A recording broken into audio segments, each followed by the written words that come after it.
Here is an email that I received from a man some time ago, and he lives in Chile, South America. Chile, South America. He challenges me. He challenges me to pronounce. He said, I'd love to hear you pronouncing some of the following names I have in this story. And I think this is a ploy to get me to screw up, because he doesn't have much faith in me that I can pronounce these words. And I probably can't. But I think it's a game here where he's going to play this around his friends, and they're all going to laugh and laugh at me. But you know what? I ain't scared. I ain't scared of it. I'll give it a whirl. And so here's what he writes. I live in Chile, South America. We are a long, thin country trapped between the Andes Mountains and the Pacific Ocean. And because of that, we have a huge variety of folklore about mythical creatures. And here's where he challenges me to pronounce these words. And there's other words in this story too. I'm going to give them all a whirl. I could spend much time writing about them.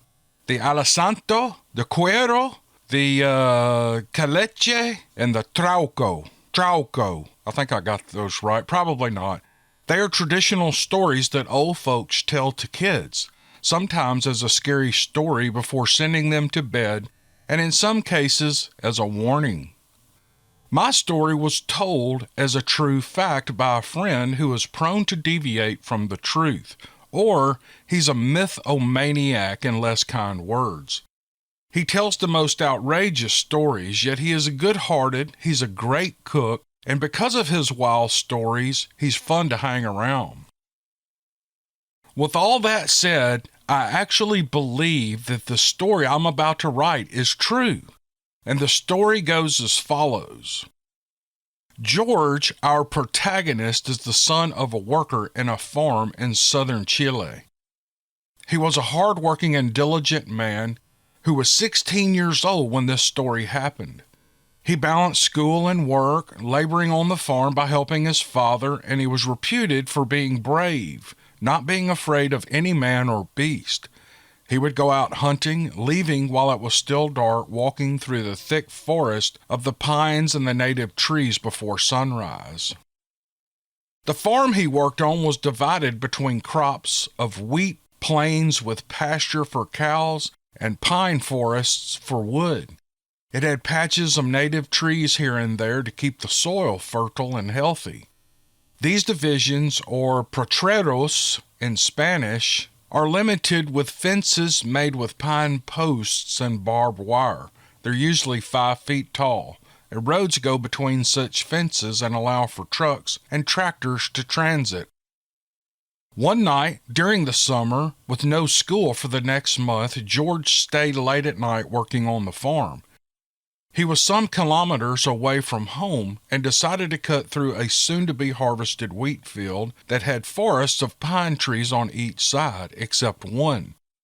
At the end of this field was the road home, and of course the fence of barbed wire that separated the field from the road.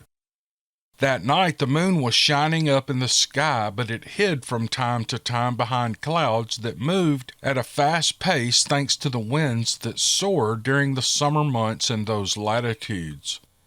This meant that you had moments of absolute darkness due to cloud cover and other moments with some light that helped you navigate the fields. As he neared the end of the field, a sudden silence fell upon the land. No mouse running through the wheat stalks, no crickets chirping, no frogs croaking, no bats zooming by. Even the wind stopped blowing, leaving the moon hidden behind a big cloud. It was an ominous sign. But George, being a brave soul, kept walking, and he was a little more alert now. There are few things in Chile that can harm a man. Pumas are the biggest natural predators, but they are rare. Wild boars were introduced as game, but not in that area. That left only a fellow man to worry about. Cuatreros, or livestock robbers, are a very real threat. I've had to chase a few away, rifle at the ready and in company of men that hopefully knew what we were doing. But George was not afraid of any man. Plus, he knew the area and could lose them in a mad race if he needed to. When he was 100 meters from the road, George felt that he was being watched from the nearby trees, but he couldn't see anything. This sensation made him nervous. He walked close to the pine trees when he heard a deep and fast breathing noise. It came up from the pines. He had never heard a sound like this, and that realization startled him. It sounded not far away, but he couldn't see what made it. He started to walk faster, and then he started to run to the road, only to hear that the sound was now faster and closer. Heavy footsteps started to follow him. Whatever it was running after him or with him. During this race to the road, the moon appeared from behind the cloud where it was hiding, as if to see how things were going to end.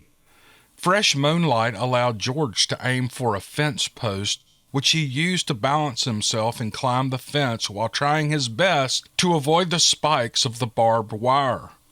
In a second, he was on the other side and running home through the road. He turned his head around to see what was after him, and he saw a huge black figure jump the fence and land heavily in the middle of the road. He described the creature as a gorilla, a tall one at that, but with longer legs and black hair. Yet he didn't stay to look. He ran even faster now. The even road allowed him to gain speed.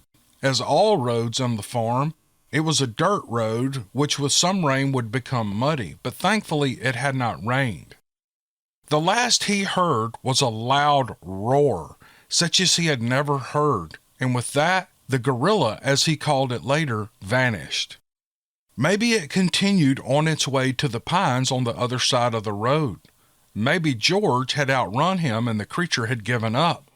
Or maybe the creature had accomplished its mission to scare this human away from its territory.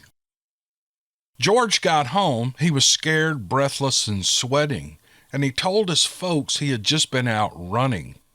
He never talked to them about his experience because his father was not known for being an open-minded fellow. He told his friends, however, and some believed him. One of these close friends is who told me the story while we were surrounded by many people at an asado. That's barbecue in Spanish. Of course, George changed after this experience. He never walks alone at night, and he avoids walking in the fields at night for sure.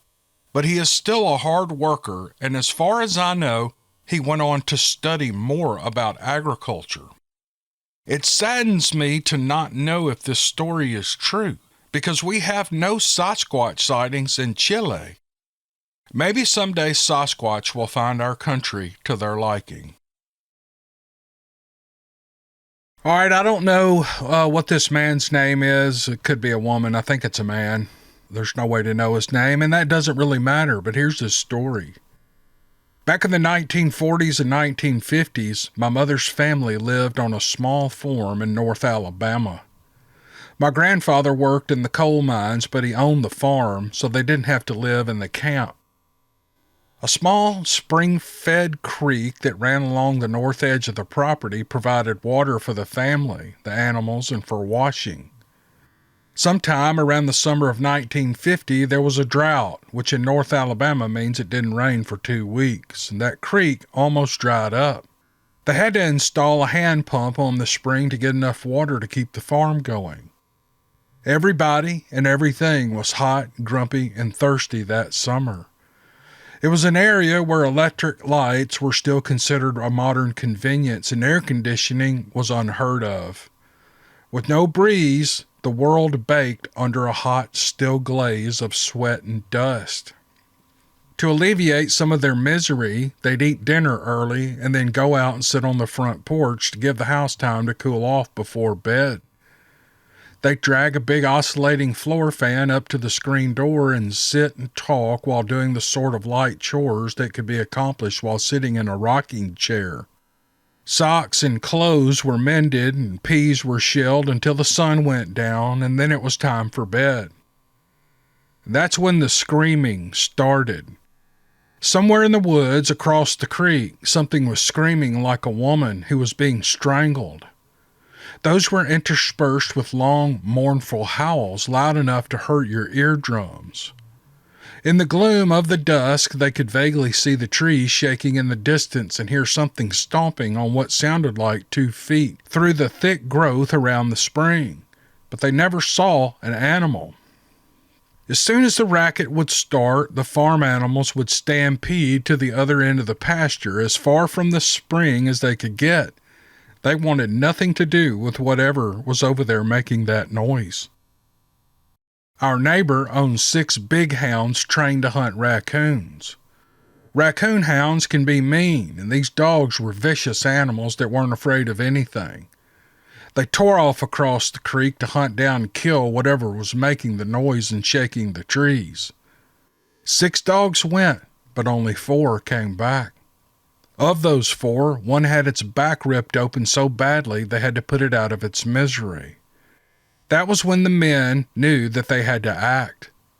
My grandfather, my 2 oldest uncles, the neighbor, and his sons loaded their shotguns and rifles and went to see what this thing was. They found the 2 dead dogs, ripped into pieces and thrown up into the trees, but they didn't find what killed them. The next night, the screaming returned with a vengeance. The dogs were put on chains and the children were kept inside. It screamed until after midnight, while everyone stayed in their homes and hoped that whatever it was would eventually go back to where it came from. The men didn't want to see if it was going to return the following night. They were already in the woods with their guns loaded for boar and waiting for it. That night, they stalked that thing and hunted it down, and they killed it and buried it somewhere in the woods. Everyone in that hunting party is dead now. When I was a child, I asked, but none of them ever told me what they killed that night. It is conceivable that it was a panther. Panthers, or so I've read, can sound like a woman screaming. And since panthers are a protected species, shooting one would have been illegal. They would have had a good reason to shoot it, shovel and shut up about it. But do panthers shake trees? When they walk, do they sound like someone stomping around on 2 legs? Do they throw bodies of dogs into the trees? I honestly have no idea what those men killed that night, and now that they're all gone, we'll probably never know. This email is from Joey, and Joey writes, "At the time of this incident, I lived in southern Illinois, and I must have been no older than 11 years old. The house my family lived in at this time was completely surrounded by woods on each side, with a long blacktop driveway that ran up a hill to a nearby lake. This was a small neighborhood, and the woods ran everywhere around it, and even connects to the more rural areas around the Mississippi River. We weren't superstitious people. We hunted a lot, and we explored the woods around the area, and nothing ever seemed out of the ordinary. My bedroom faced the driveway side of my house, and below the window sat a very large patch of gravel and assorted small rocks. Around 3 a.m. one morning, I woke to a horrible smell. The best way to describe this smell was skunk mixed with spoiled milk. If you can imagine what that smells like, it was bad. I even smelled it in my dream that I was having, and it woke me up. I don't know if it's common for people to smell stuff in their dreams, but that's the only time I ever had. When I turned to face my window, I saw it. A huge black figure illuminated by our approach lights was standing in front of my window. The window's height was at least 9 feet, and the figure was covering all of the window. Normally, I would have thought it was a person, except I could see the outline of long hairs hanging from its entire body. I freaked out and I let out a screeching scream, not knowing what was happening. After the scream, it pounded on the window frame a couple of times and seemed to shake my entire room. And then it turned away, and I heard its massive footsteps in the gravel as it walked off. Moments later, my dad came running into the room asking what was wrong, and I told him there was something outside my window. We both went to the garage, which extended past the window, and looked out the glass door. The gravel was disturbed and the approach lights were still on, but we didn't see anything. I'm now 22 years old, and to this day I get goosebumps just thinking about it. My parents chalked it up to friends playing a prank, and I believed that for a long time. But deep down I knew no 11-year-old could hit a wooden window frame surrounded by a brick wall that hard, or, for that matter, cover the entire window with just their body. I know it's not the best story compared to others I've heard on your channel, and maybe even not even as believable, but I truly believe a Bigfoot was outside my house that night. The writer's name is Lynn. Here's what he says. My name is Lynn. I live in Cullman, Alabama. In 1989, my grandparents bought a 67-acre farm. I was 4 when they moved in, and 9 when Pawpaw sold it. The farm had 2 new chicken houses with runs, and 2 old houses that were used for feed and hay storage. There was a pond right behind the house. From my grandparents' house to the chicken houses was a 1/4 mile or more, connected by a little dirt and gravel road. On one side of the road were the chicken houses, and on the other side, and about 40 yards away, was a creek bed. My granny had cancer. She was doing chemotherapy off and on until she passed when I was 7. Several times before she passed, she said she saw Bigfoot out behind the pond or in the pond. She was a religious woman, so I know she just wouldn't lie. I can't guarantee the chemotherapy didn't play a part in it, though. Once I was awakened in the middle of the night and told to get in the truck. We drove down to the chicken houses. Some of my grandfather's friends were already down there. They were all carrying guns, and the headlights of their cars were pointed down between the chicken houses.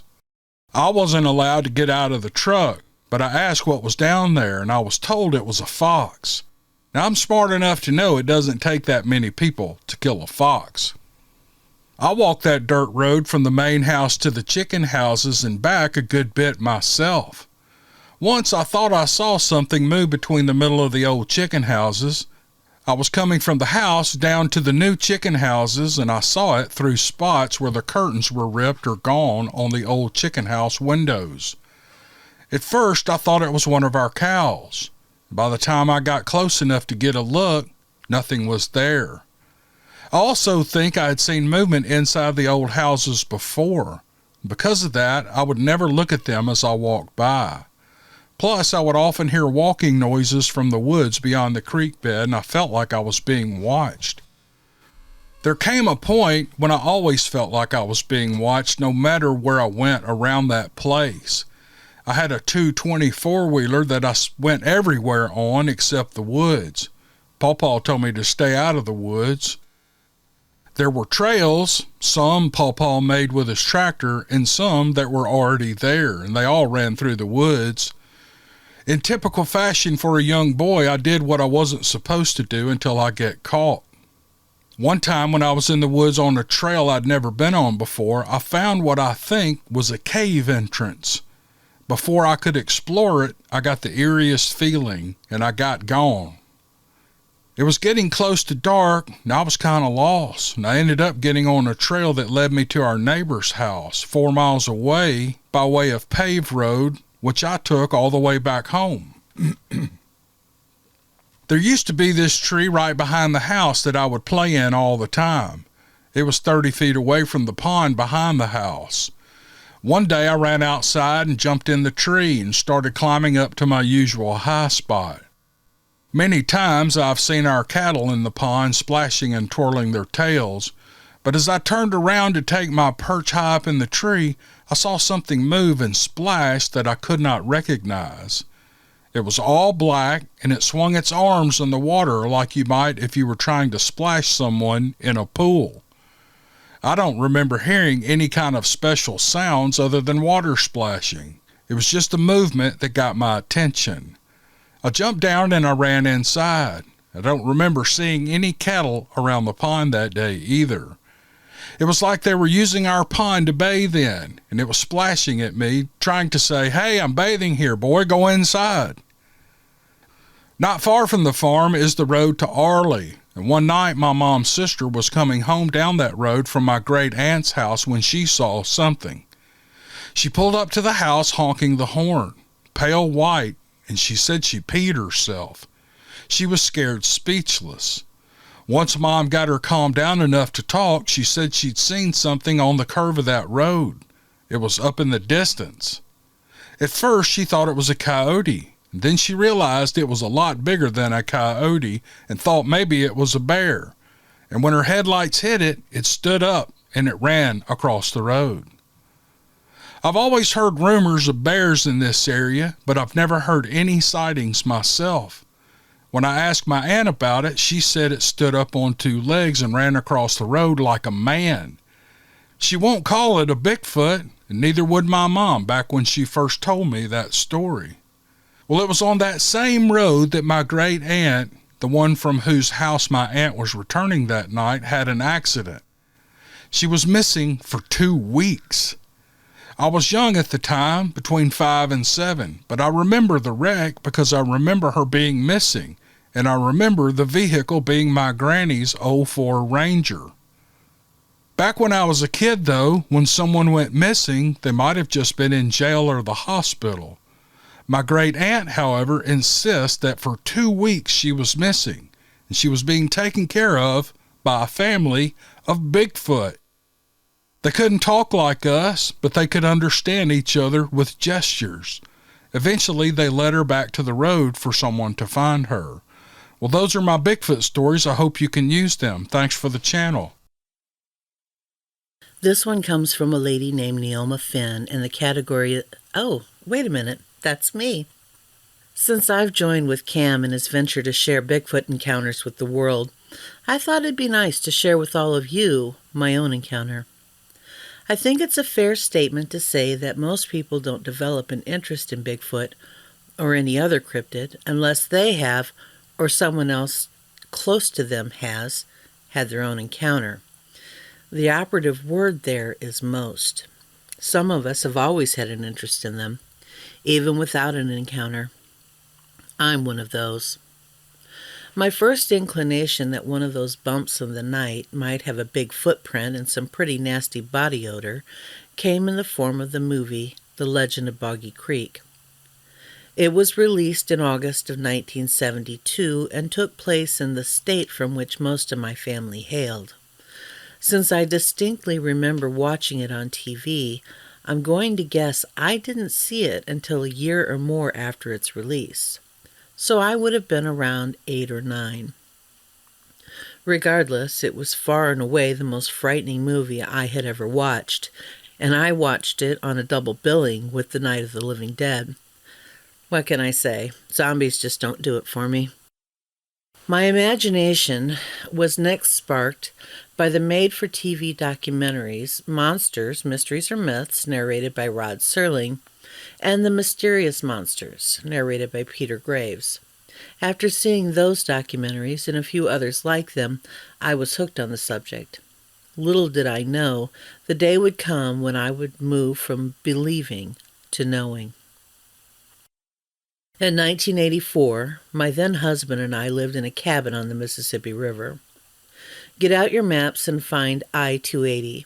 It crosses the river in Rock Island, Illinois. The river runs a general east to west there, so the bridge crosses it from southeast to northwest. On the northeast side of that bridge, so close to it that the bridge shaded it from the afternoon sun, sat the cabin. Like all the cabins down there, it sat up on stilts. Unlike the other cabins, ours had a lattice skirt around it. The side of the cabin facing the river had a long, wide porch that ran the entire length of that side. The inside consisted of a living area that wrapped in a J shape around a massive fireplace to the kitchen and eating area. Together they formed the interior walls of the only bedroom. To the far north side of the cabin was the bathroom. We had electricity and indoor plumbing, but that was about it. We heated the place with a fireplace insert that sat in the giant fireplace. We didn't use the one bedroom for anything other than storage because it was too cold. Our bed was an old hide-a-bed sofa with the legs missing.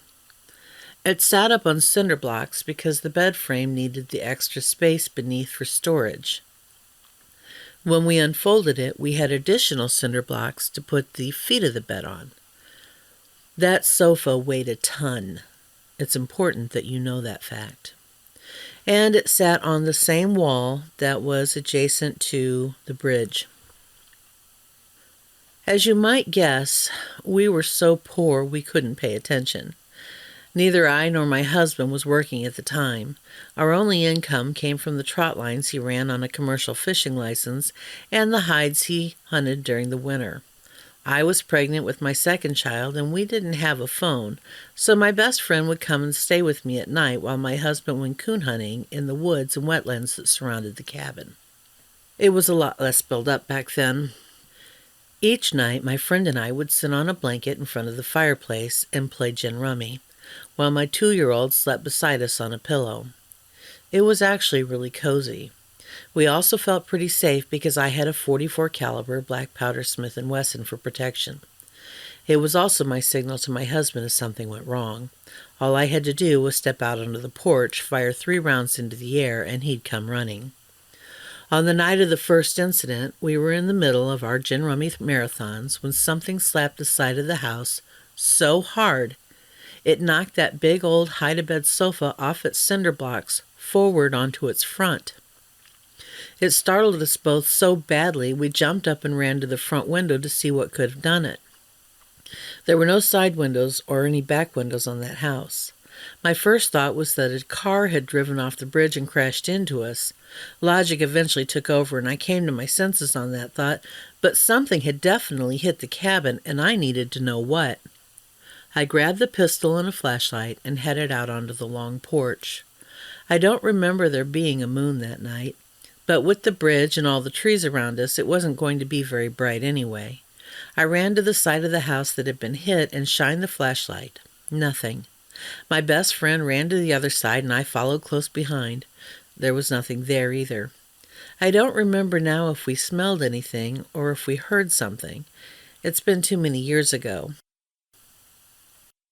I just remember being more and more afraid as I realized that whatever hit the side of our cabin hard enough to knock something as heavy as that old sofa on its face left no evidence behind. As a last resort, I fired 3 rounds into the air and waited for my husband to come back. He wasn't happy. We told him what had happened, and he didn't believe us.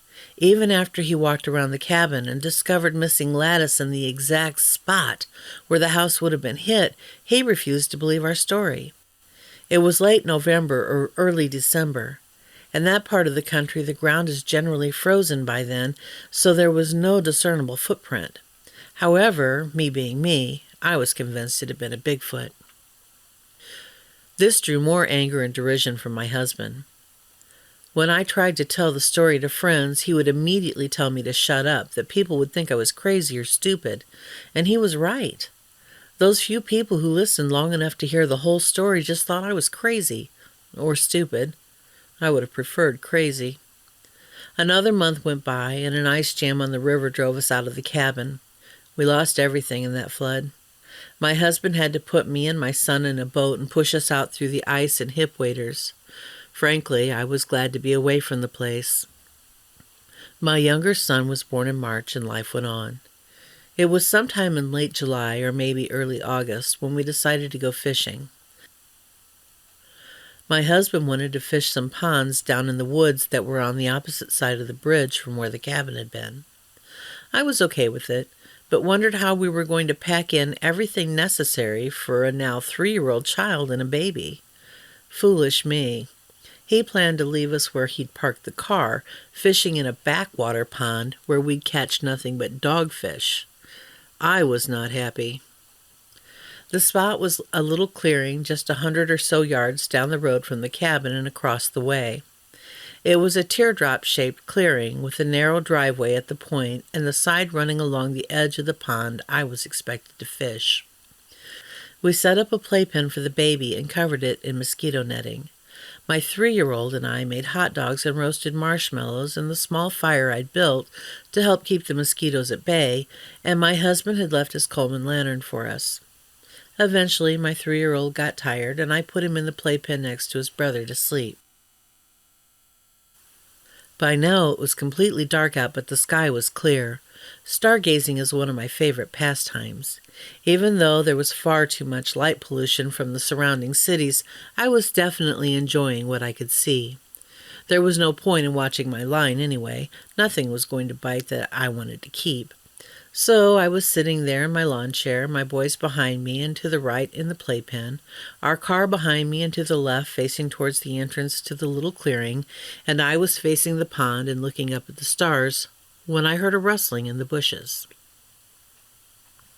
My first thought was that it was a raccoon back there digging at something or going through some trash someone had dumped there. As the rustling grew louder, though, it got more and more difficult to blame on a raccoon. This was something definitely shaking the trees, and I was pretty sure trying to scare me. It had to be my husband, I thought. He's getting even with me for last winter when I was convinced our house had been attacked by a Bigfoot. Then I heard a sound I couldn't identify. I admit that I don't readily recognize the sounds of some animals. I don't have a problem with most of them because I've heard them often enough. But there are a few that I might not automatically know. One is the fox. I have just never been where the population has been strong enough to hear them often enough to be comfortable identifying them. So, when I couldn't immediately put a name to what I was hearing at that moment, I told myself it must be a fox on steroids. Or maybe an owl. Or maybe a fox pretending to be an owl. Or maybe an owl pretending to be a coyote. Or maybe a talking coyote? With each new thought, I was becoming more and more uncomfortable. Between the shaking of the trees, the chattering sound, and an odor that smelled so bad it burned my nose, discomfort was quickly turning to panic. I was weighing my options when I heard the sound move from directly behind me to the direction of the opening of the clearing. I looked over and saw the impossible.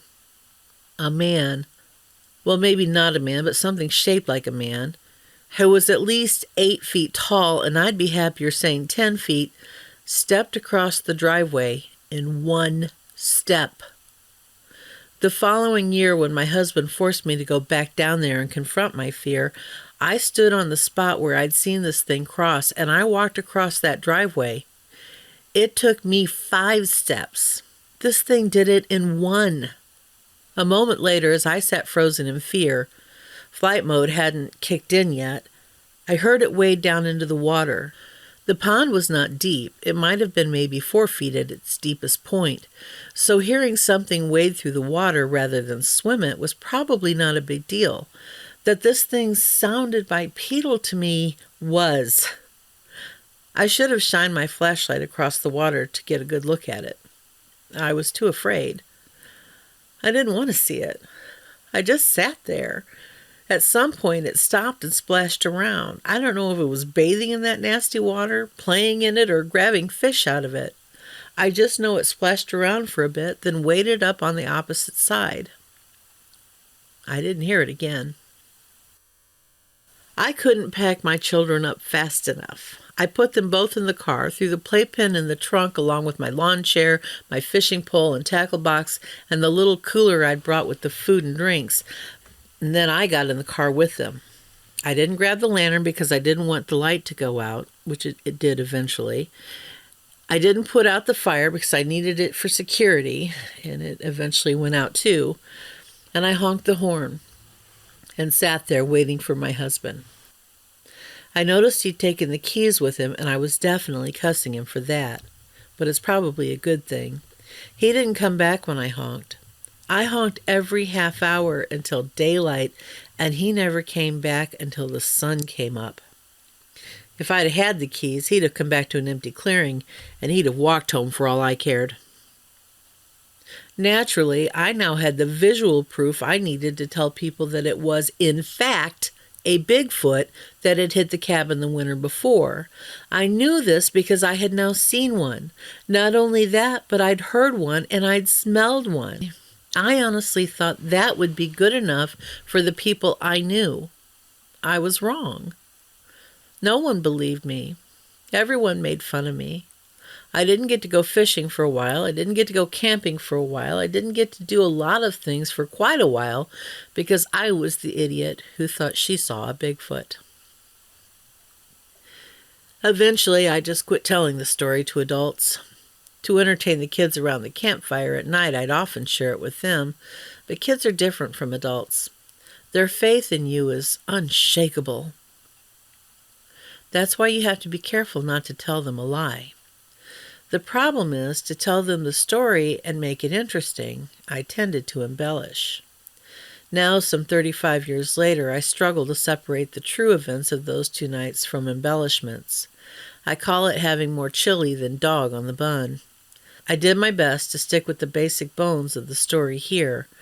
Something slapped the side of the cabin and knocked the lattice off the house. Roughly 7 months later, something else stepped across the clearing in front of me that appeared to be 10 feet tall. It played in the water and went on its way. It wasn't easy to do this, by the way, but those are the basics. There are a couple of things I would like to get straight, though. At the time, I had never heard of a Bigfoot slapping a house. These 2 events drove me from being interested in Bigfoot to being passionate about it, so I have read a lot of encounters over the years. Yet until 2014, when I heard it on a podcast, I never heard another person mention having their house slapped. On that day, when that young man talked about it, it was a feeling of absolute vindication. Of course, since then, I've heard many people talk about it. I also want to point out that the entire time I was hearing and smelling the Bigfoot behind me, both of my children were in a playpen, also behind me, with nothing but mosquito netting to protect them from the world. I've heard many stories of Bigfoot stealing children. At any moment, that thing could have snuck up and taken one or both of my children out of that playpen, and I wouldn't have known until it was too late. In another podcast that I heard in either 2014 or 2015, a young man shared his story of how he'd been stalked by a Bigfoot in the wintertime while performing his paper route. I was shocked to learn that the event took place only a couple of years after mine and directly across the river in the town of Eldridge, Iowa. Finally, if someone tells you they've seen something, doubt them if you will, but don't make fun of them. Even if you don't believe it, they do. And you may not be carrying the post-traumatic stress from it, but they are. Well, that's my story. It's why I listen to so many podcasts and YouTube channels about Bigfoot, and it's how I found Dixiecryptid. Thank you for listening.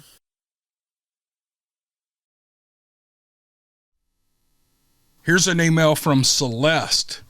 While I was in elementary school, my family lived in Lancaster, California in the Mojave Desert. I loved that desert and spent a lot of time on my own exploring and riding horses there all by myself. In the summer of 1967, once I finished 6th grade, we moved north to Bishop, California on the eastern side of the Sierra Nevada mountain range. This is where my father grew up. He had family who lived in nearby Lone Pine, and they still did. Dad made the decision to move as a result of a deal with his partner wherein they split the business geographically, and Dad took over the northern half.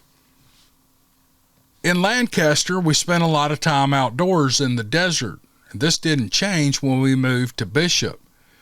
It was an absolutely gorgeous place to live, and my love of nature grew as I was afforded the same freedom to roam and explore with my horse. As a family, we often traveled via our Willis Jeep to remote spots where Dad taught us all about camping and how to fish and shoot rifles. One weekend, my mom and dad, me, and 4 of my 5 siblings went on one of those camping trips to the mountains. Remote camping is exactly what it sounds like. There was no campground, no showers, and no playground for kids. It was just us and nature with no one else around for miles and miles. We set up camp at the end of the long clearing that had a nice fire burning as night fell. I loved camping back then. There just wasn't anything like sitting around the fire with my family and taking in all the feelings and sounds of the great outdoors. Eventually, I needed to answer nature's call, and I headed away from the firelight along one side of the clearing. Once I felt I was far enough away from the camp, I squatted down behind a bush to empty my bladder. Our camp was to my right as I stared straight across the clearing. Suddenly, I saw a large creature step out of the brush on the other side of the clearing about my 1 o'clock. It made no sound, as if it were trying to be quiet. I was immediately gripped with fear at the sight of something I had never seen before. I processed every possibility through my mind, but I could not identify it. I checked the bears off my list. This thing was big, but it wasn't shaped quite right. Plus, it looked too natural walking on 2 legs. I decided it had to be some kind of ape, not a chimp, gorilla, or orangutan. It was 6 feet tall and had a coat of medium-length hair that looked golden or rusty. The full moon and the glow of the campfire provided more than enough light to allow me to see it incredibly well. I was terrified, but I was also in awe and more than a little curious. I sat perfectly still and made absolutely no sound as I watched it walk along the edge of the clearing away from the camp. Once it got to about my 10 o'clock, it stepped back into the wood line and continued on its way. I held my position as I listened to its footfalls in the forest until I couldn't hear it any more. Only then did I stand up, pull up my jeans, and head back to camp. As a young girl trying to analyze and understand what I had just witnessed, the thought occurred to me that it might be a member of my family messing with me. But I could see everyone sitting around the fire at the opposite end of the clearing from where this thing had slipped back into the woods. It had to be a real animal. There was just no way someone could be wearing a costume. Nevertheless, I made up my mind not to mention it to anyone, just in case. I figured if someone was messing with me, eventually they would be unable to resist saying something, so I kept my mouth shut, and the subject never came up. That seemed to solidify my analysis that it had to be a real animal. My parents had been struggling with the business in their marriage as well. That next summer, they closed the business up north and sold our house in that beautiful place. We moved back down below, as we call Southern California back then, to Riverside near Los Angeles, where my dad got a new job. A few months later, my parents divorced. In 1972, Mom remarried, and we moved to Texas. I never told a soul about my encounter for years. Initially, I didn't want to cause any additional stress on my parents, who were having their own problems at the time. And then life went on, and I pushed it to the back of my mind. Sometime in the 1990s, I ended up sharing the entire experience with my husband. He is an open mind and trusts me to be a person of integrity, and therefore he accepted my story as real. We've since spent a great deal of time analyzing my encounter, and he has had some excellent thoughts about it.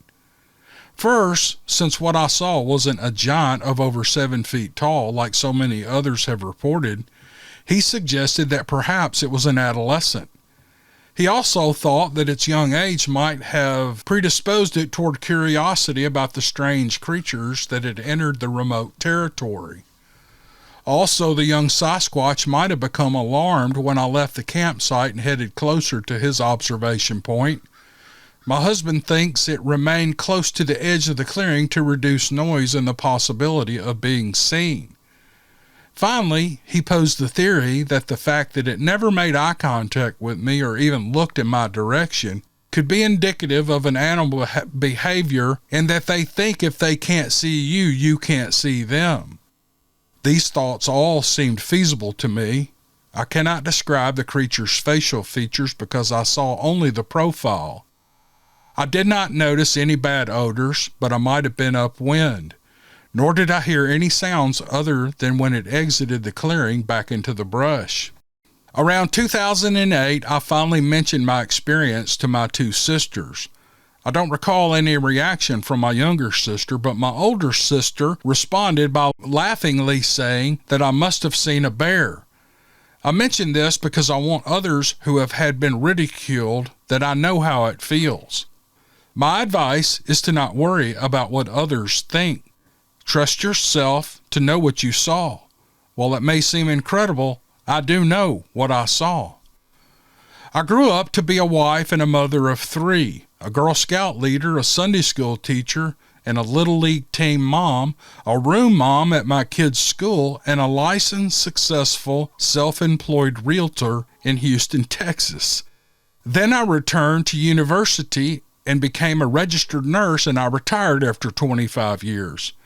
I'm 63 years old now and enjoying my retirement in Costa Rica with my dear husband. I'm not a believer in Sasquatch. I am an observer of Sasquatch. And then she signs off, peace and love, Celeste. Here's a story from a man who wants to keep his name private. He writes, I'm a 62-year-old truck driver. I have to lay in bed most days for about 18 hours because of my severe back pain. During those hours, I entertain myself by listening to old-time radio and YouTube videos. I especially enjoy your videos. I love listening to the stories that you tell. I've listened to most of them 2 or 3 times. Thanks, man. That just blows me away. Oh well. I'm a believer in cryptid things. I encountered one or something close to one about 40 years ago. There's really not much to tell. It was around 1:30 in the morning, and I was getting off Route 702 onto Eastern Avenue in Essex, Maryland. I would also like to add that I was completely sober. There was no alcohol or drugs in my system. The ramp had a wooded area to the right, and on the left was a high grass and some trees. I was doing about 30 miles an hour when something came flying out of the woods to my right. This creature leaped out right in front of me. I slammed on my brakes. Fortunately, this creature went over the front of my car airborne. Otherwise, I would have hit it. It started its leap at the right front corner of my car, went over the hood, and cleared my left front fender about midway to the windshield to land on the shoulder and grass on my left. As it was going across my hood, I got a really good look at it. It was huge and it filled up my whole field of vision. It looked like a wolf, but there are no wolves in this area. Its head was exaggerated, looking like something you would see in a comic book drawing of a Wolfman. It had red eyes and really big teeth, and it was solid black. It didn't look like a normal animal. I don't know if it was a dog man or a wolf man or what, but it wasn't normal looking at all. As it landed, I came to a stop and looked around, and I didn't see anything. I even got out of my car to take a look around, but whatever it was gone. I was left with a feeling that I had just seen something evil. I don't know why, but it was a gut feeling that I was left with. Here's an email from Bill, and I don't think I've ever heard a story like this before, but let's jump into it. He writes, I'd like to tell you something that happened to me in 1986 while deer hunting in southern Arkansas that I can only describe as a Bigfoot type creature. At this time in my life, I was 23 years old and had just been discharged from the Army and was attending college. I had been married under a year, and my wife's family was very large and all hard-working farmers and veterans like myself. I have always been an outdoors person, camping with friends and family, and I spent years with the Boy Scouts, staying several weeks at Philmont Scout Ranch in New Mexico. I'm saying all this because I have seen bears, deer, bobcats, and wild hogs in the environment. The men in my wife's family would always hunt in southern Arkansas in the potlatch timberlands between Monticello and Warren, which is a very remote area along the Saline River. It is completely flat and has very muddy logging roads leading miles into the unfamiliar area. My family always hunted the hills and mountains of north-central Arkansas, so this terrain was hard to adjust to being from the hills. Being included and asked to the hunt with my family was very important to me, so naturally I was willing to go.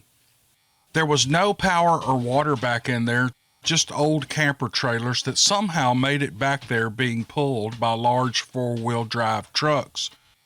We had no cell phones or ATVs at that time, so we were taken down these logging roads by truck and left at certain areas, and then we were picked up later in the afternoon out at the logging road.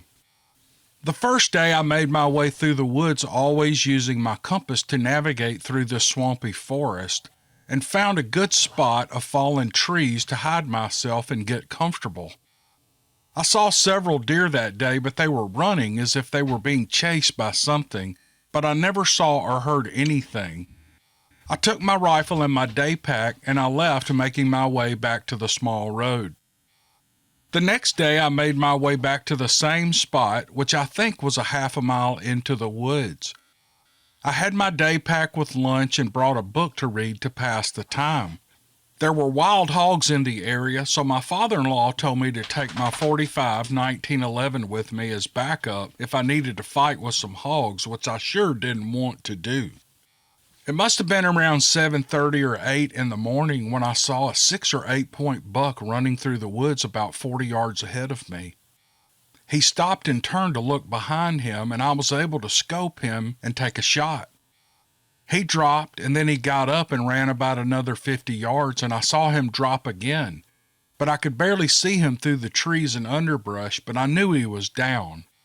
I will wait 5 or 10 minutes before I approach a wounded animal to make sure they're dead or at least bleeding out. What I'm about to describe next is burned into my memory and to this day still haunts me in my dreams 34 years later. I could see the deer on the ground through my scope, so I gathered my pack, rifle, and carried my .45 in hand in case I needed to fire again. I had just got up and I was hit with the most horrible smell that I can only describe as vomit, skunk, and rotten meat.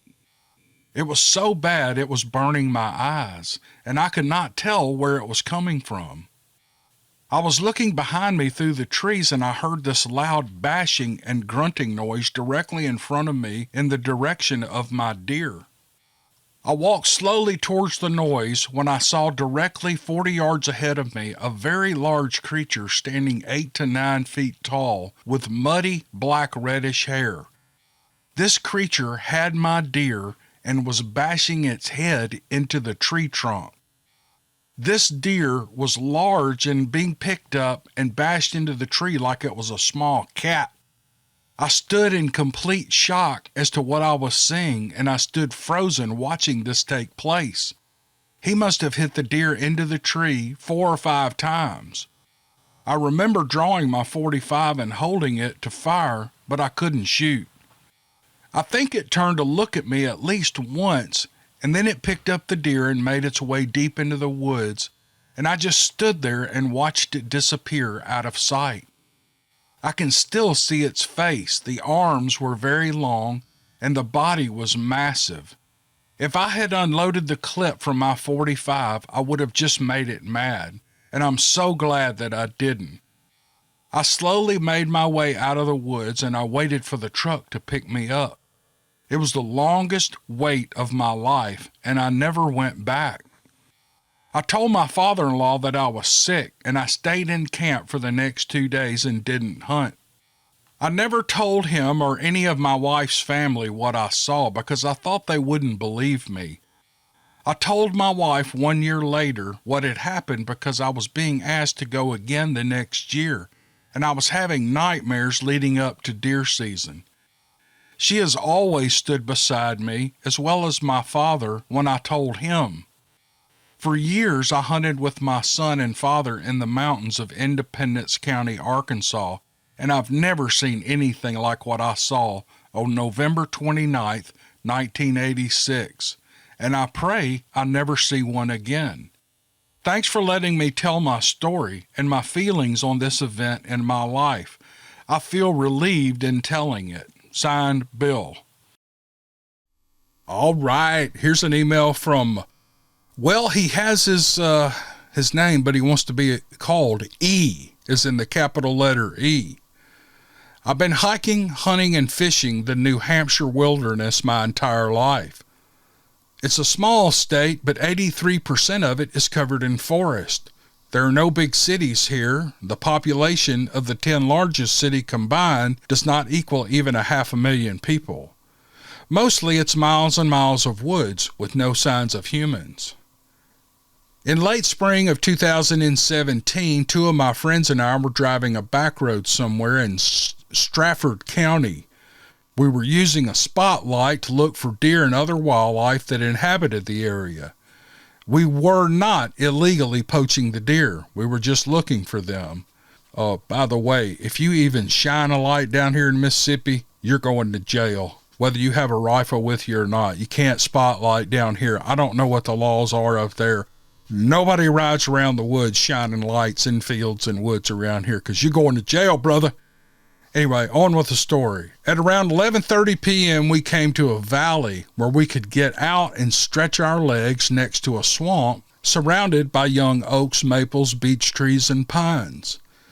My friend, Dan, had to relieve himself and went over to the edge of the swamp out of sight.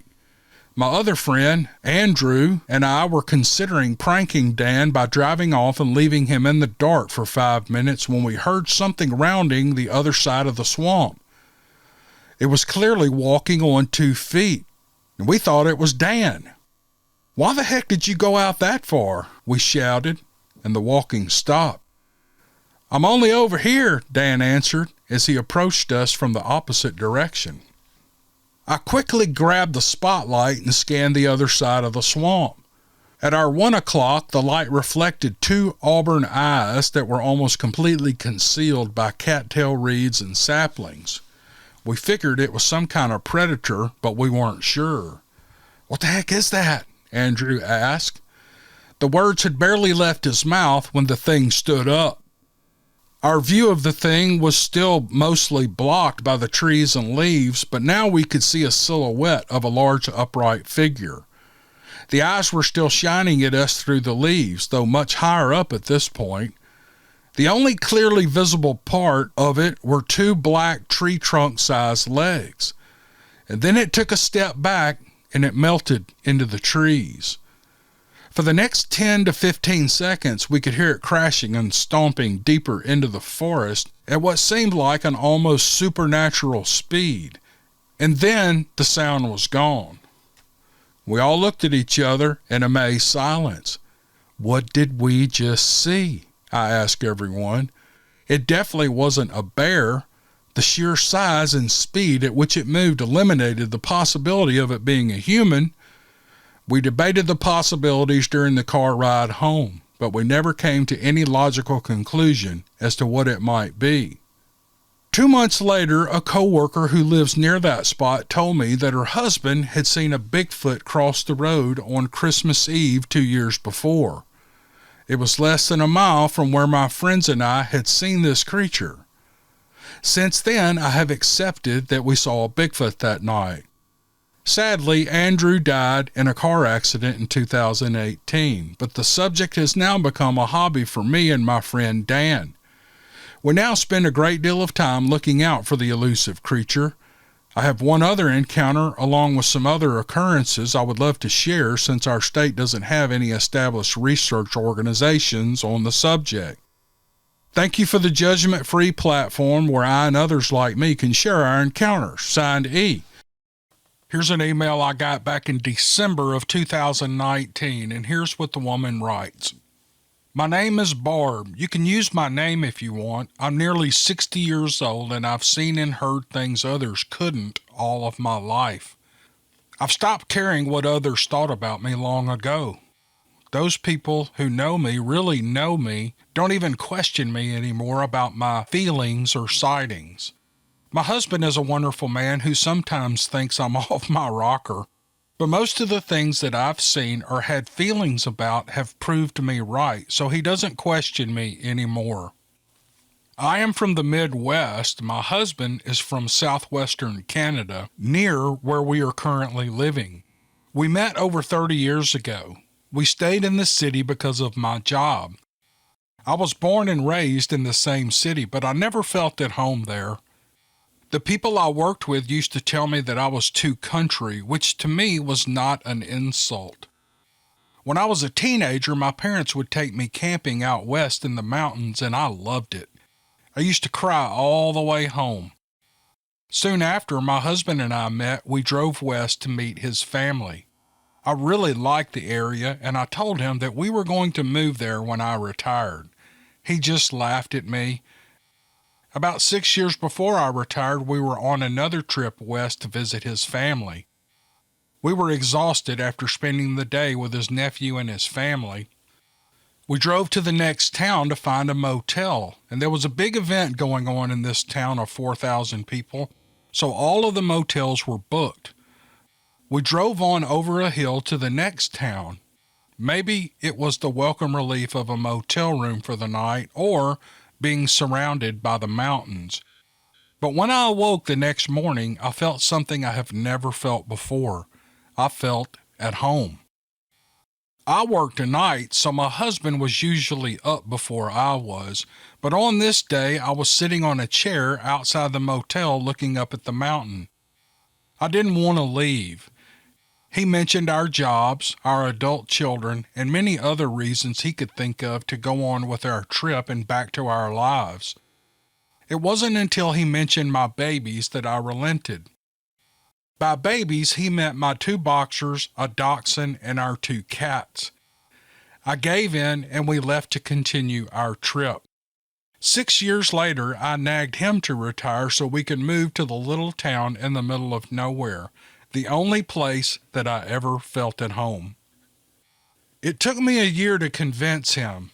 We put an offer on a house without ever seeing it. Before we officially signed the papers, I flew out to look at the house, and it was perfect. We sold our home, loaded everything we owned in a U-Haul truck and a small trailer. He drove the U-Haul pulling my car, and I drove his pickup hauling the small trailer. When we arrived in the small town that still felt like home to me, we couldn't get in the new house right away. We had arrived on Easter and we would pick up the keys the next morning. We parked the vehicles at the house and drove the block away to rent the same motel room that we had stayed in all those years before. I still had that feeling of peace, of belonging. I'm not sure how to describe it. We found a place in town to eat dinner, a little coffee house, and decided to check out the area. Someone told us about a lake nearby, so we drove up to the lake.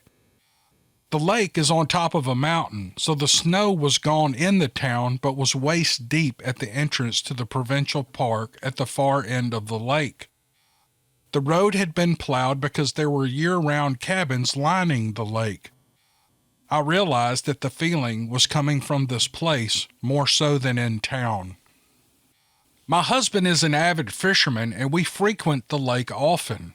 Once, our neighbors were camping in the provincial campground. We went up to visit, and I kept getting a feeling from the woods as if something were watching us. I kept looking, but I couldn't see anything. At first it was creepy, but the more I looked for it and walked near the woods, the less creepy it felt. I almost felt as if something was calling to me. I just thought it was something in that spot, but the next time we went up, the feeling seemed to have moved to another part of the campground. I have gone up there by myself and with others. The feeling is the strongest near the beach. My husband and I have walked the trails on occasion and always have that feeling. It's never frightening to me. Yes, there are what some people call structures there, but there's nothing elaborate. This year I have been busy and didn't get up to the lake very often. This small town that we live in is surrounded by wilderness. The town itself is only about 2 miles long and a mile wide. The reason it is so narrow is because these are the steep inclines leading up to the mountains on either side of the town. There's an old rail trail that goes from coast to coast. It goes right by the town. The ranger who manages the trail said that there are bears, cougar, coyote, bobcat, deer, and all sorts of wildlife in the area. I've also seen moose and elk. All of the above also come into town. At one time or another, all of the above has either walked past our back fence into our yard, or between the house and the garage, or even been in our front yard right on the highway. In 25 years, there's never been an attack on a human, and since we are aware of the rules of the trail, we follow them.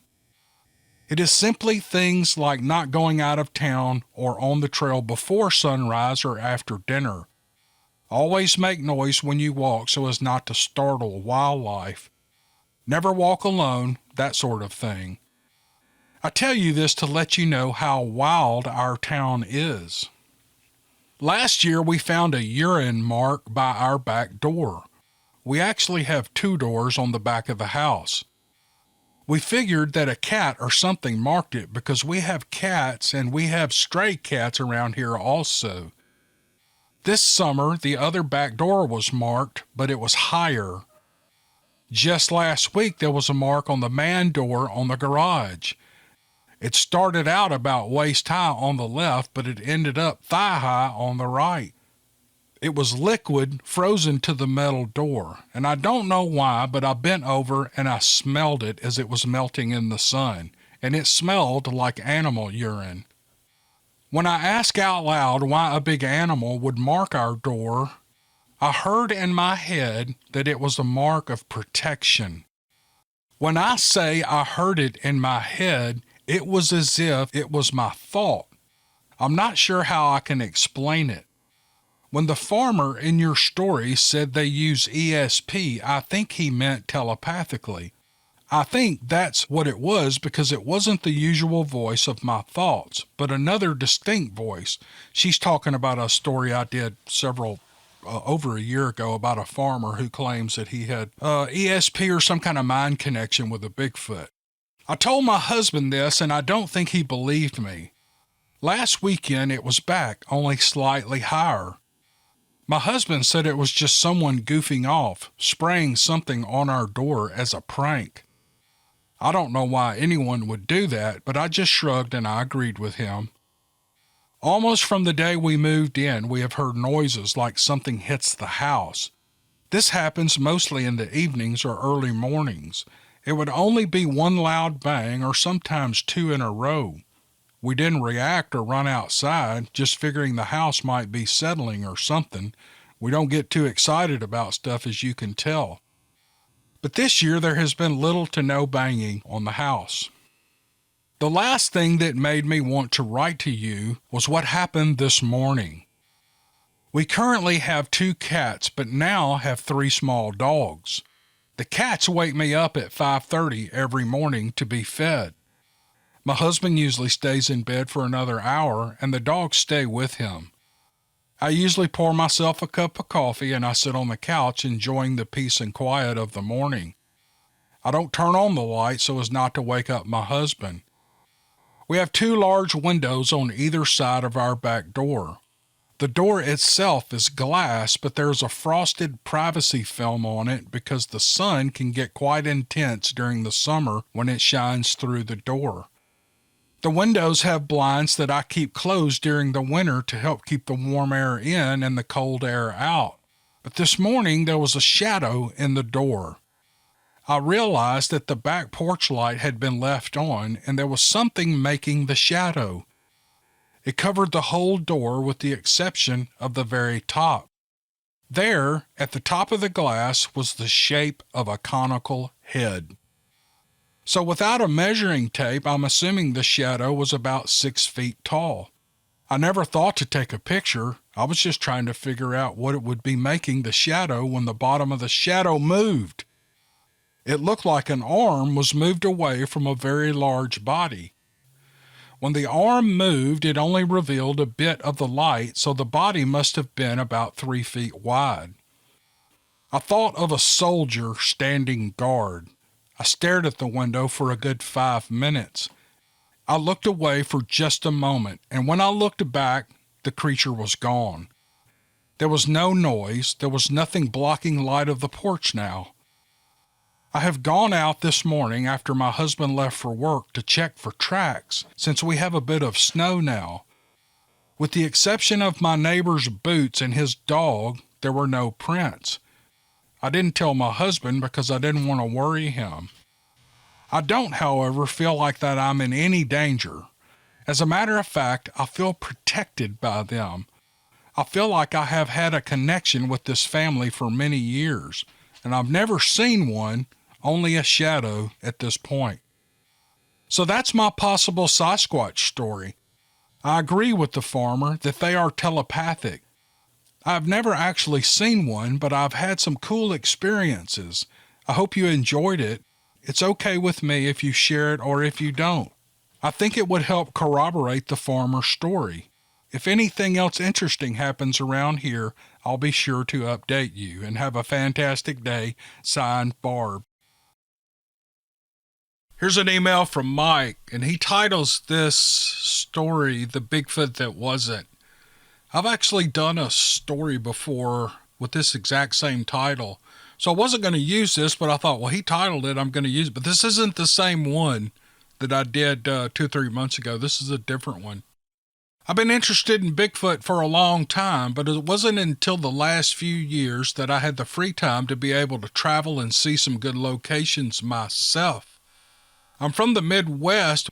We can't match Oregon, Washington, or Ohio, but there are a few spots that are known to have activity. One such place was in the state forest about 4 hours from me. Late in September, I decided to spend a few days checking it out. On arriving, I set up in the main campground. This is a relatively isolated area and mostly draws trout fishermen to fish the local streams. There were a couple of fishermen camping with RVs, but otherwise I had the place to myself. At mid-afternoon, I set out driving some of the forest roads in my truck, just getting the feel of the area. When I came to a parking spot for a couple of mile-long hiking trail, I decided to get out and stretch my legs and check out the walk-in campground that was supposed to be back in there. It was cool in the woods, and I walked along quietly, just watching for animals and enjoying being out, not really expecting anything. But as I got close to the campground, off in the woods a few hundred yards to the south, there was a loud wood knock. I couldn't believe it. I actually heard a wood knock, and on my first hike. It was very loud and clear. I would describe it as ringing almost. It sounded like hard, dead wood, no bark, very clear. I stopped dead in my tracks and listened for a good 15 minutes, but there was nothing more. I didn't have my little baseball bat along, and I wasn't about to start screaming like I was on TV. So after a while, I just continued into the campground and looked around a little. I waited a while more, still there was nothing. And then I got to thinking again, I actually heard a wood knock. It's impossible to describe how exciting it was to actually hear one for myself. I knew I had to come back that night. At dusk, I came walking down the trail again. This time I had my little baseball bat and of course some flashlights. It was a lot spookier this time, but I got all the way to the campground without hearing anything, and I sat down on a bench and I listened for a while. It was all very quiet. Finally, I got up off the bench and went to a nearby tree and gave it a good whack. It kind of echoed for a second. I dropped the bat and cupped my hands around my ears to listen. After about 15 to 20 seconds, there was a quiet, single, I'm not sure how to describe it, a soft crunch, like a single careful footstep on a soft, rotten log. Just that one soft, deliberate sound, like something saying quietly, hey, you don't have to shout, I'm right over here. The hairs on my neck stood up. Wasn't very far away at all. I waited a few minutes and made another knock, more quietly this time, but there was no response. After listening a while more, I headed back to my truck. I'm sure you'll understand that I spent a lot of time shining my flashlight around into the woods and back behind me on the way out. This was all that happened on that first visit, but it was enough to get me fired up to come back again the next spring. It was just amazing to go to a place reputed to have activity and then actually experience it myself. I have no proof of what might have made the wood knock, but I will say I did not see any other people in this back area for the entire 3 days that I was there. And my thinking was, when did a human ever make just one single knock? So the next June, I was raring to go. I packed up my camping gear and headed back, hoping that I would have some more excitement. But little did I know what was coming. This time I drove right to the trail parking lot. It was only late morning and I figured I'd go set up camp after walking the trail once first. I tried to drive quietly the last half a mile and made as little noise as I could shutting the door when I got out. Hopefully I could surprise something and maybe hear another wood knock. I set out and before I was even 100 yards down the trail there was a huge loud crack. It was a sound to my left up on the ridge. I almost jumped out of my skin, it was so loud. It sounded like a whole tree being snapped like a pencil. My hair stood up and my stomach jumped up into my throat. I felt like I needed to be running, like right now. And there, up on the ridge, I caught just a glimpse of something behind the bushes. I could see the sun glinting off the shiny black fur through the holes between the leaves, and it was moving off into heavier cover. I only saw it for a second. No identifiable shape, but roughly 3 to 4 feet high and a little less in width. It took me a couple of minutes to calm down, but wow, did I just get bluff charged? I heard nothing before or after the tree crack. There were no sticks falling, no thuds or other noises. But what had I seen? I was absolutely elated. Whatever that was, it wasn't a human and it wasn't a deer. And that is the only bigger animal that should be around. The DNR information online was clear. There were no bears in this whole corner of the state. And if it wasn't a bear, black shiny fur? You know, if I had to say from my gut what I saw, any animal in the world, I would say from its color, size, and the way it moved that it was something like a big chimpanzee. And talk about classic Bigfoot behavior, breaking a tree and warning me and slinking off into the heavy brush. After I recovered, I continued down the trail. When I got to the campground, I was surprised to see a man and his young son setting up camp. I walked over to talk and I found out they had parked at the other end of the trail and walked in, and they arrived about a half an hour before me. They hadn't seen anything strange on their way here. Let me give you the lay of the land here because it's relevant. There's this long trail with parking at both ends and a campground in the middle. To the south, where last year's wood knot came from, is nothing. No trails, no anything. And to the north from the campground, there's a draw or a ravine that runs up the ridge and twists to the west. So the head of that ravine is up in the woods there behind the ridgetop on the west, and the end I came in from. I'm thinking, what if the man and his son came walking down the trail and there's a young Bigfoot near the campground who sees them coming? So not to be seen himself, he has to run into the woods to the north, even though where he really wants to go is to the south, where there are thick woods and where my wood knot came from. So he works his way up the draw to get away from the campground and then turns south, intending to cross over the top of the ridge and come down the hill across the trail and then make his way into the woods to the south. Only when he is coming down from the ridge top, dang, there's another human in the way. So he's ticked off and instinctively cracks the tree at me and slinks back into cover. It made a lot of sense, I thought, and that's all that happened on that trip. But let me tell you, that was enough. I have never been so startled or scared as I was when that loud noise made me think I was about to be attacked or squashed by something. My next visit was great too. I tried some gifting and had interesting results, but it's not directly relevant to the story, so I'll pass over that one. Last spring, I again returned, ready to try a few new things. but I did have a new piece of information I had found online. The DNR now said a few isolated black bears had been seen in this quarter of the state, presumably just passing through. I went to have a talk with the local ranger. After telling my story, we narrowed down the exact time I had been there, and he said that that month, the month when I experienced the tree cracking incident, a couple other hiking parties had reported seeing a black bear right along that specific trail. Furthermore, the very next month, Mr. Bear wandered out into the highway and got himself killed by a car. He had then been stuffed and was on display at the county museum. I could even go see him. A little more research taught me that bears do occasionally crack trees while engaging in scent-related behavior, although my experience was not typical at all. And when I visited Mr. Bear, he proved to be a little on the small side, which would be about right, but he was more of a cinnamon brown, not really a shiny black unless they both looked the same glinting in the bright sun. Apparently my Bigfoot was the Bigfoot that wasn't, although to be fair, yes, what I saw was probably a bear, but where no bears were supposed to be. Doing something bears don't really do in exactly that way and possibly changing color a bit in the process.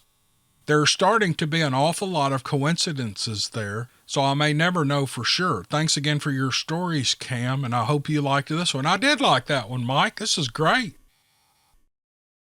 Here's an email from Jonathan in West Virginia, and he writes, "My name is Jonathan, and it doesn't matter if you say my name because I know what I've seen and I'm not ashamed to tell it.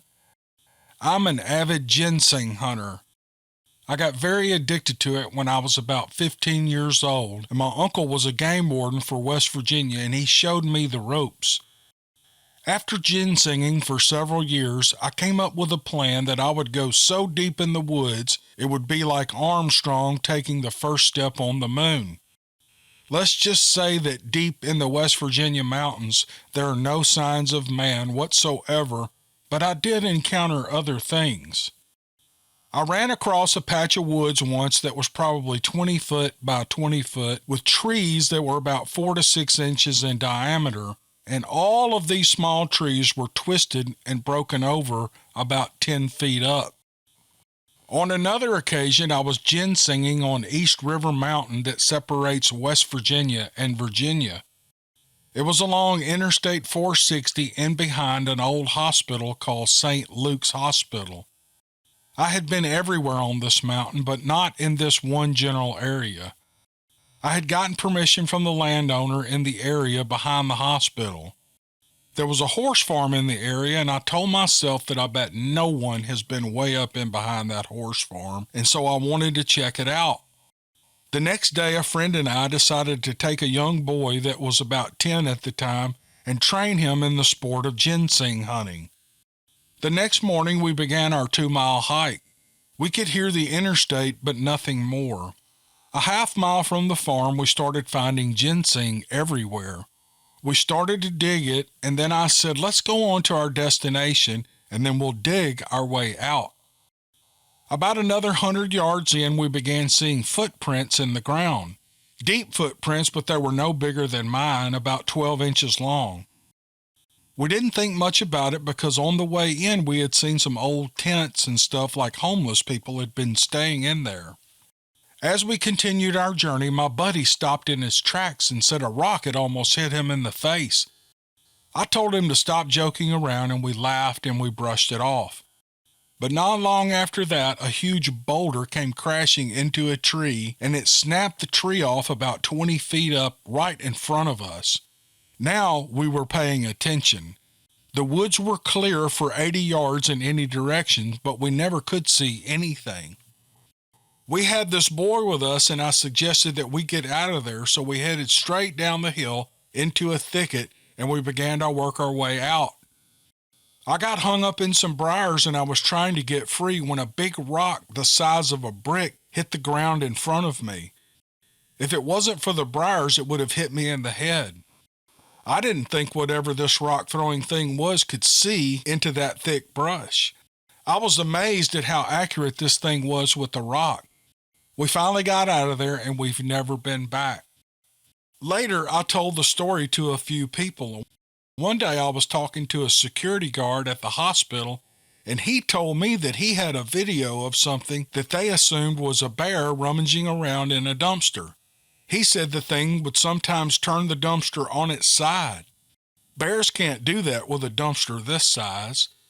That's all he ever told me, but I think he knew more than he let on. Anyway, to warn any of the ginsengers about this area, be careful if you're up that way. On another encounter is once when my father and my brother and I were bow hunting in a remote area close to Bull Falls, West Virginia. We started out about 4:30 a.m. and when we got there, we discovered that my brother and I had left our lights at home. I told my dad that I didn't need a light if he would just walk me to the spot that I was going to hunt. He dropped me off at the spot on the game trail and off my father and brother went. It was dark that morning and I couldn't see a thing. I knew my brother was about 250 yards up the hill. After a few minutes, I heard something coming at me on the trail. It was huge. My heart started pounding out of my chest. This thing was on 2 feet and it was heavy. I was so scared to death I couldn't see my hand in front of my face. This thing walked to within about 10 yards of me and stopped. If I had had a light on me, I would not have turned it on. I was too afraid. Well, the sun finally came up and I never saw anything. I never heard it walk off either. I came out about 11 o'clock that morning and I never said a word about it. And then my brother said that he didn't know what came up that trail, but it was big and it made him draw his hunting knife. Whatever it was moved on and the two of us heard it in the dark. I will never forget that morning as long as I live.